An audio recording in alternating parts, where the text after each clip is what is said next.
Että mä haluan tällä niin kuin tavoittaa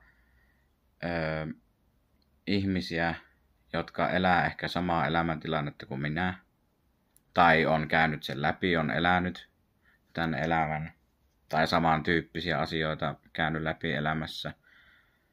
Ja niin kuin, haluan niin kuin vertaisia, käytännössä niin kuin vertaistukikanavana käyttää tätä, sillä että mä löydän niin kuin omanlaisia ihmisiä.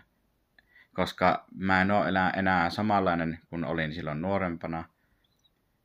Eli musta on tullut niinku uusi versio, niinku aikuinen tullut verrattuna siihen, mitä olin joskus niinku nuorempana.